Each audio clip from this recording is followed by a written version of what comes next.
Thank you and welcome to the show this morning. The topic this morning is the World Conference Against Racism, and we're fortunate to have with us to talk about the recent Race Conference Against Racism held in Durban, South Africa, Dr. CPoe. And of course, Dr. Poe, let me welcome you to the show this morning and to talk about what I consider to be a very, very important topic, and that is the World Conference Against Racism. I'm sure that not many of our audience understand exactly what this conference was all about, and I think that you'll have an opportunity to inform us of that event.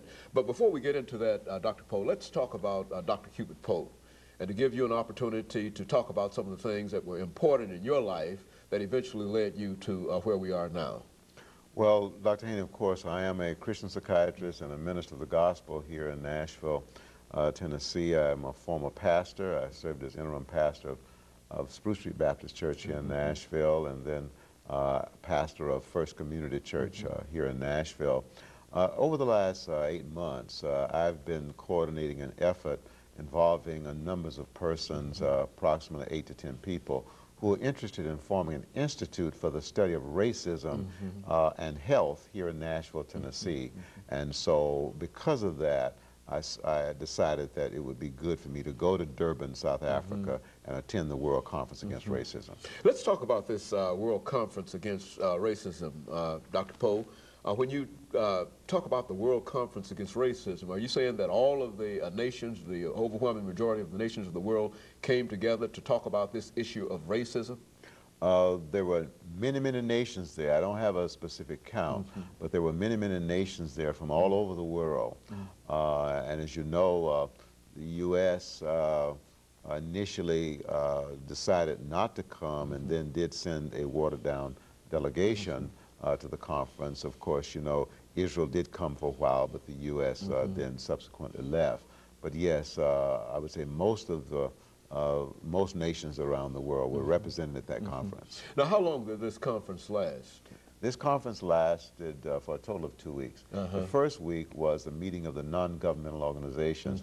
These were groups from various countries throughout the world who were involved in the struggle against racism in one form or the other. Some were fighting the problem of classism, the problem of racism against the Dalits and India.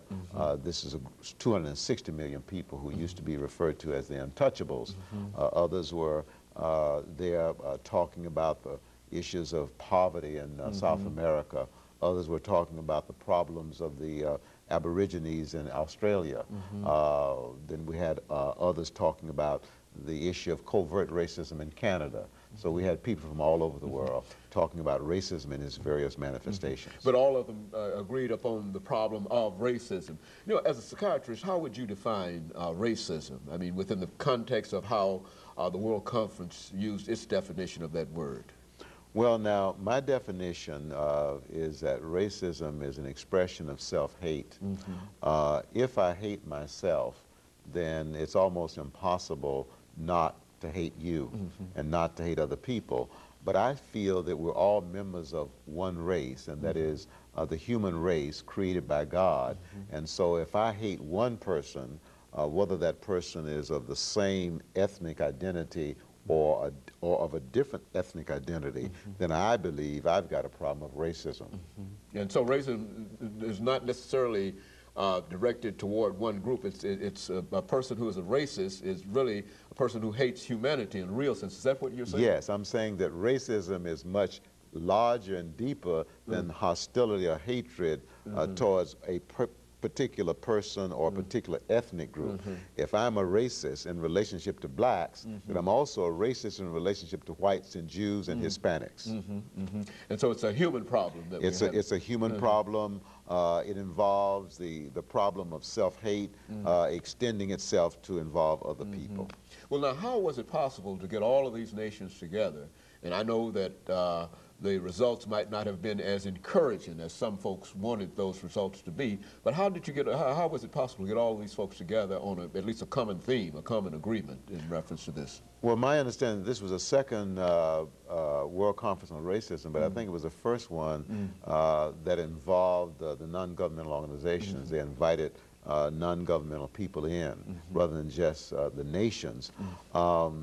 It was sponsored by the United Nations, specifically the United Nations High Commissioner for Human Rights was the person who coordinated the conference. And he called this conference together in South Africa. Well, why was South Africa selected for this particular conference? I don't know, except perhaps the fact that South Africa, being an example of a nation that had a real severe problem with racism, apartheid racism, and in 1994, with the election of Mandela, Nelson Mandela, the apartheid legislation was dismantled. And so I think South Africa then offers the image of hope, a nation that used to have legalized racism and now is moving toward freedom and equality for all people. Now, you were there for approximately 2 weeks. What was your impression of what had happened in South Africa, having known South Africa before 1994 and after? I mean, how did you feel that things had changed, or did you see any manifestations of things not having changed as much as perhaps they should have changed? Talk about it from your own personal point of view. Well, under apartheid, if you were a black African, you had to have a pass to go downtown, and particularly if you remained downtown after 7 p.m. You couldn't be downtown. Also, if you were a black South African under apartheid, you could not own a business. And you were confined to living in a certain part of the community. So you were severely restricted if you were a black African under apartheid. If you were colored, you had a little bit more freedom. If you were Indian, East Indian, you had a little bit more freedom. You could at least enter a business, you could own a business. And of course, if you were South African white, then there were essentially no restrictions on you. But now, the difference is that blacks have ascended to some degree politically. For example, after Mandela served as president, they elected another South African black. His name is Mbeki, and he's the president, and we got a chance to hear him speak, and I was very impressed. He seems to be a man of wisdom and a man of compassion. In addition, the mayor of Durban is a black man. So blacks are beginning to acquire some political power, but in terms of economic wherewithal or resources, business involvement, they still have a very long way to go. And so racism might have dissipated somewhat in the political arena, which is to say that there are more more black Africans in political positions than ever before, in positions that they would not have been allowed to occupy prior to this time. Now, while changes have been made there, but you also believe that in some of these other areas, economic areas primarily, that's a real problem in terms of trying to bridge this gap between the haves, the have-nots, and those who...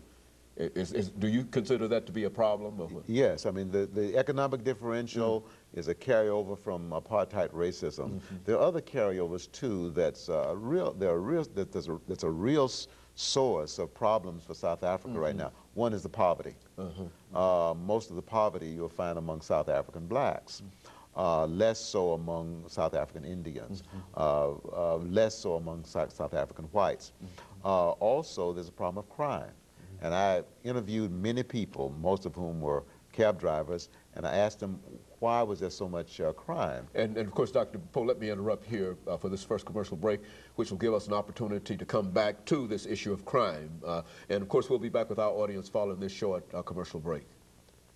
Good. Yeah. The guest is Dr. CPoe.